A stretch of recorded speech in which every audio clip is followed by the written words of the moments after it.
नमस्कार दोस्तों, स्वागत है आपका अपने YouTube channel study with selector में। हमारा डेली का सेशन होता है करंट अफेयर का।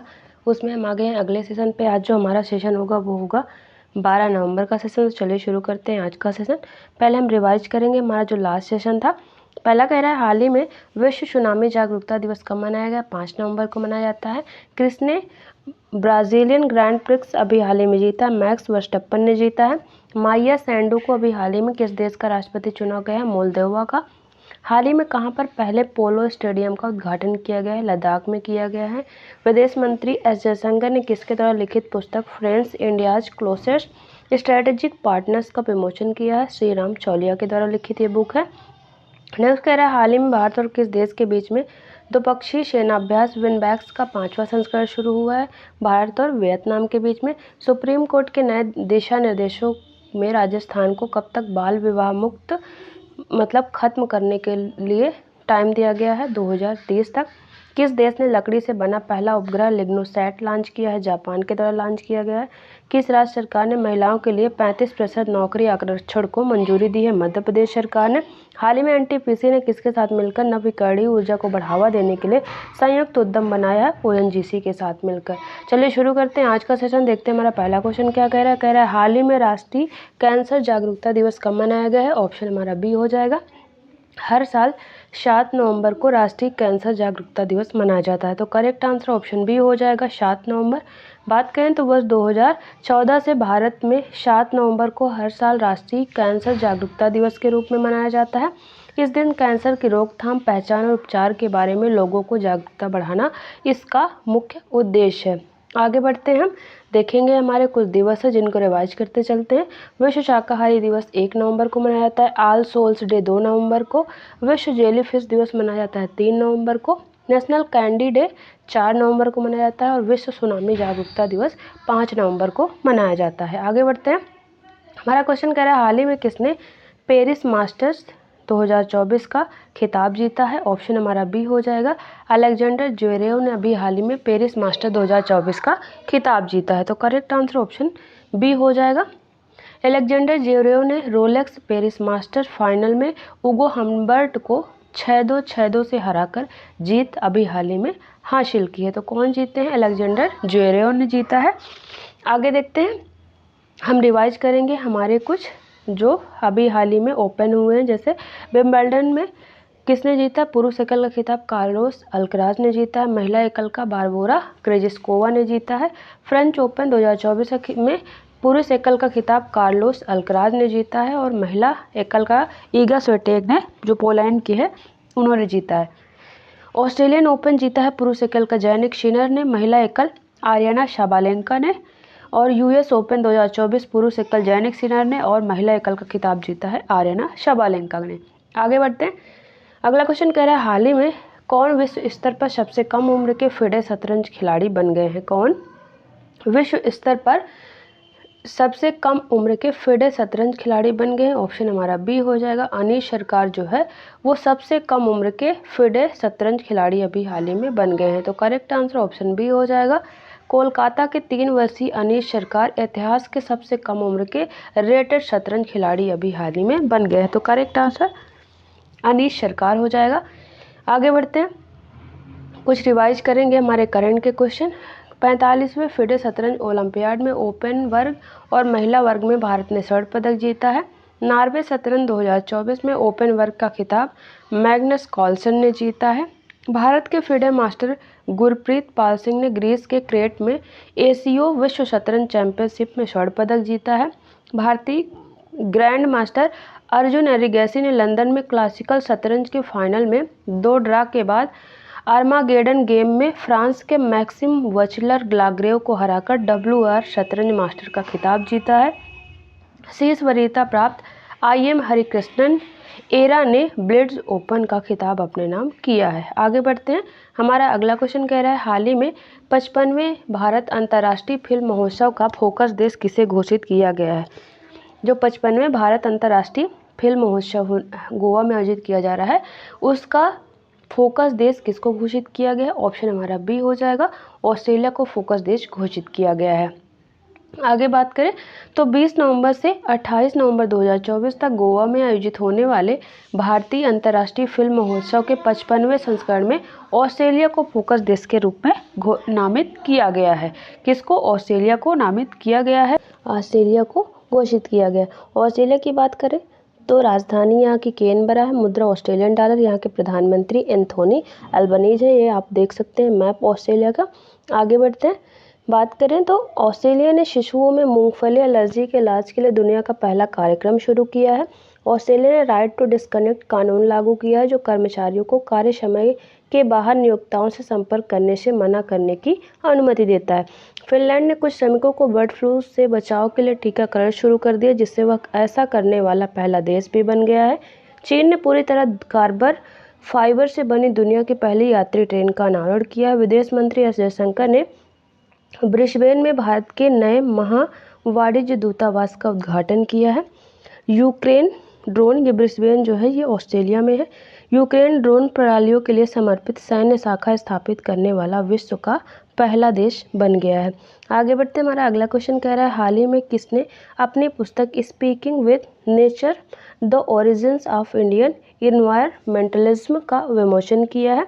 आंसर हमारा ऑप्शन ए हो जाएगा, रामचंद्र गुहा के द्वारा जो उनकी बुक है स्पीकिंग विद नेचर, इसका भी हाल ही में विमोचन किया गया है। तो करेक्ट आंसर ऑप्शन ए हो जाएगा। बात करें तो अपनी नवीनतम पुस्तक speaking with nature the origins of Indian environmentalism में रामचंद्र गुहा भारत की पर्यावरण चेतना और इसके विकास की सूक्ष्म खोज प्रस्तुत करते हैं। आगे देखते हैं, अगला रिवाइज कर लेते हैं कुछ बुक्स से रिलेटेड, हमारे जो इम्पोर्टेंट बुक अभी हाल ही में विमोचन जिनका किया गया है। कल कुछ देखी थी हमने, फिर से देख लेते हैं। India's at the rate 100 envisioning tomorrow's economic power house, Krishnamurthy Subramaniam. Call of the Gir, Parimal Nathwani. That librarian, Amanda Jones के द्वारा लिखी गई है। The winner's mindset, Shane Watson के द्वारा लिखी गई है। Power within the leadership legacy of Narendra Modi, R Bala Subramaniam के द्वारा लिखी गई है। Next, the match, Sarah Adams के द्वारा लिखी गई है। Ratan Tata alive, Thomas Matthew के द्वारा लिखी गई है।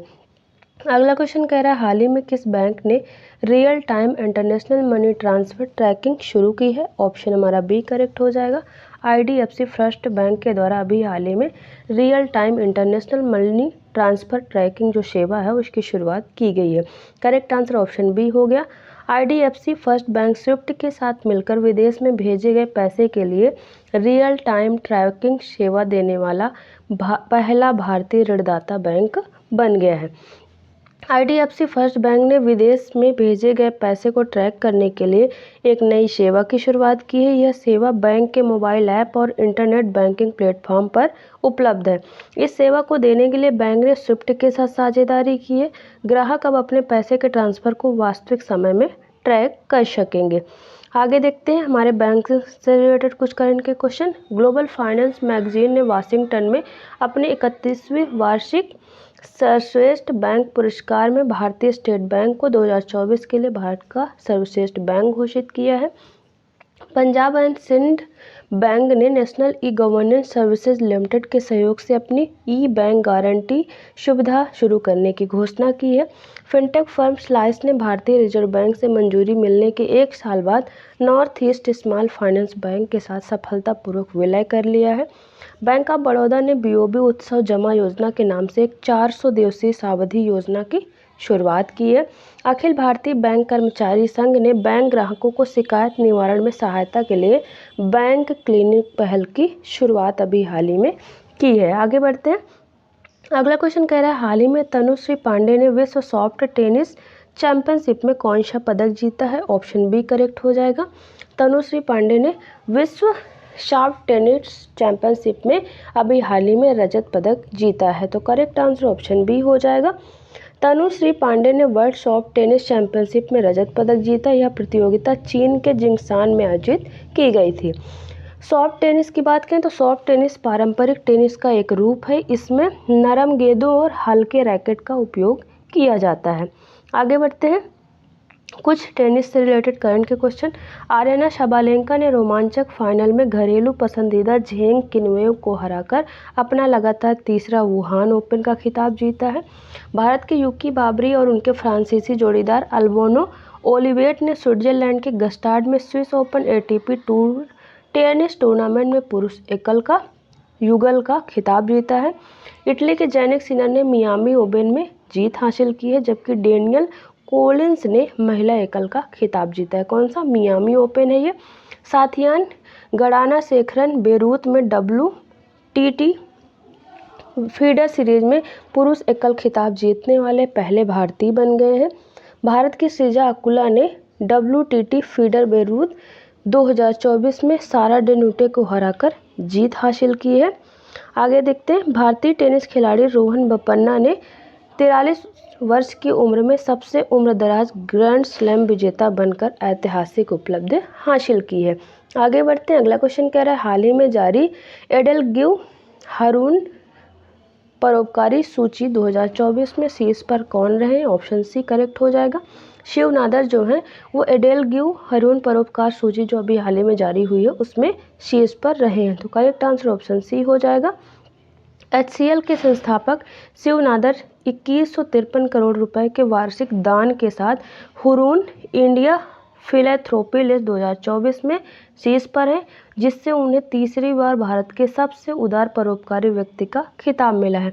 79 वर्षीय नादर ने प्रतिदिन 5.9 करोड़ रुपए का प्रभावशाली योगदान दिया है। मतलब एक दिन में 5.9 करोड़ रुपए का उन्होंने दान किया और टोटल एक साल में 2153 रुपए दान किए, जिससे वो पहले स्थान पर हैं।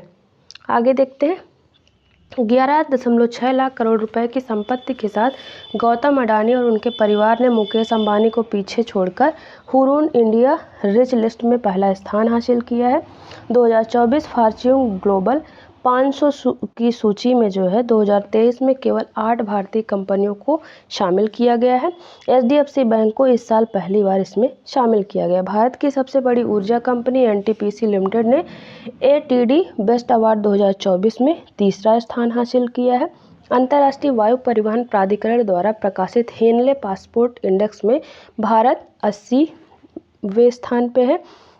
वैश्विक नवाचार सूचकांक 2024 में 133 वैश्विक अर्थव्यवस्थाओं में भारत 39वें स्थान पर पहुंच गया है। वैश्विक भूख सूचकांक 2024 में भारत जो है 105वें स्थान पर है। आगे देखते हैं। अगला क्वेश्चन कह रहा है, हाल ही में भारत और किस देश की सीमा पर पहला इंटीग्रेटेड चेक पोस्ट शुरू किया गया है? ऑप्शन बी करेक्ट हो जाएगा। भूटान और भारत की जो सीमा है वहाँ पर पहला इंटीग्रेटेड चेक पोस्ट अभी हाल ही में शुरू किया गया है। भूटान की राजधानी आपको पता ही है थिम्पू और यहाँ की मुद्रा है न्योगल्ट्रम, यहाँ की मुद्रा का नाम है। असम में भारत भूटान सीमा पर पहले एकीकृत चेक पोस्ट की शुरुआत हो गई है। यह चेक पोस्ट असम के दारंगा में बनाया गया है। भारत भूटान सीमा पर बना यह पहला एकीकृत चेक पोस्ट है। दारंगा में शुरू हुई ये तक एकीकृत चेक पोस्ट 14.5 एकड़ इलाके में फैली और यह भारत भूटान सीमा से 700 मीटर अंदर स्थित है। आगे देखते हैं। करंट के क्वेश्चन हमारे, हाल ही में भारत और पाकिस्तान ने करतारपुर कॉरिडोर समझौते को 2029 तक बढ़ा दिया है, जिससे भारतीय तीर्थयात्रियों की वीज़ा मुक्त आवाजाही सुनिश्चित हो सके। भारत ने संयुक्त अरब अमीरात के निवेशकों के लिए स्थानीय उपचार समाप्ति अवधि को 5 वर्ष से घटाकर 3 वर्ष कर दिया है। नेपाल विज्ञान एवं प्रौद्योगिकी अकादमी द्वारा विकसित मुनाल उपग्रह के लिए नेपाल विज्ञान एवं प्रौद्योगिकी अकादमी और न्यू स्पेस इंडिया लिमिटेड के बीच में सेवा समझौता शुरू किया गया है। हाल ही में भारत को आपूर्ति श्रृंखला परिषद का उपाध्यक्ष चुना गया है, जो कि संयुक्त राष्ट्र द्वारा स्थापित 3 निकायों में से एक है। मालदीव जल्द ही अपने देश में भारत की रुपे सेवा की शुरुआत करेगा। रुपे भारत का अपनी तरह का पहला घरेलू कार्ड भुगतान नेटवर्क है। अगला क्वेश्चन कह रहा है, हाल ही में किसे तीसरा रोहिणी नैयर पुरस्कार प्रदान किया गया है? किसे तीसरा रोहिणी नैयर पुरस्कार प्रदान किया गया है? ऑप्शन हमारा बी करेक्ट हो जाएगा। अभी हाल ही में अनिल प्रधान को जो तीसरा रोहिणी नैयर पुरस्कार है वो प्रदान किया गया है, तो करेक्ट आंसर हमारा ऑप्शन बी हो जाएगा।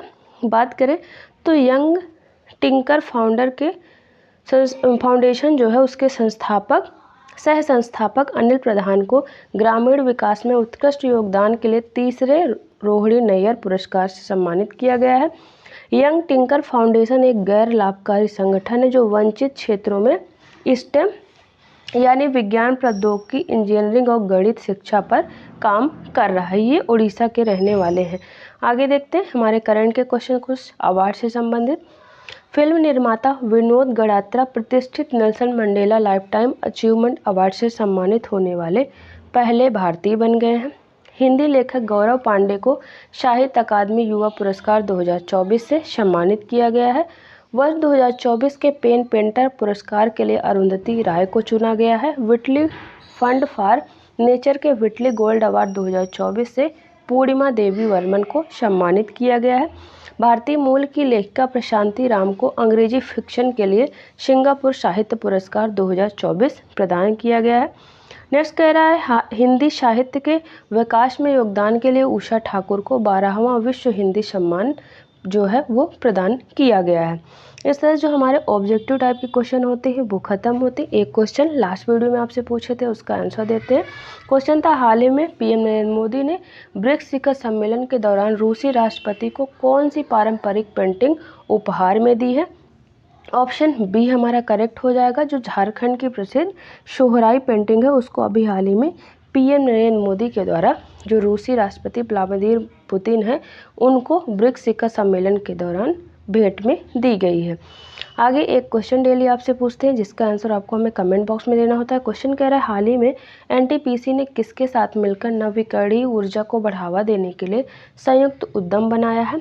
Option A HPCL, option B ONGC, option C IOCL, option D BPCL। तो इसका आंसर आप हमें कमेंट बॉक्स में ज़रूर दें। इस तरह जो हमारा डेली का सेशन होता है वो ख़त्म होता है। यहाँ पर हमारे टेलीग्राम चैनल का लिंक दिया हुआ है, यहाँ से आप हमारे टेलीग्राम चैनल को ज़रूर ज्वाइन करें। वहाँ पर जो हम डेली सेशन चलाते हैं उसकी PDF आपको एकदम फ्री में अवेलेबल रहेंगी। साथ में सारे क्वेश्चन के आंसर दिए रहते हैं जिससे आपको रिवीजन में आसानी होगी। तो आप हमारे टेलीग्राम चैनल को ज़रूर ज्वाइन करें। और यदि आपने अभी तक हमारे चैनल स्टडी विद सेक्टर को सब्सक्राइब नहीं किया तो प्लीज़ सब्सक्राइब कर ले, बेल आइकन जरूर प्रेस करें। सबसे पहले हमारे वीडियो का नोटिफिकेशन आप तक पहुंचता रहे। आपको हमारा वीडियो पसंद आए तो वीडियो को लाइक करें और दोस्तों तक जरूर शेयर करें। चलिए मिलते हैं आपसे नेक्स्ट वीडियो में, तब तक के लिए थैंक यू।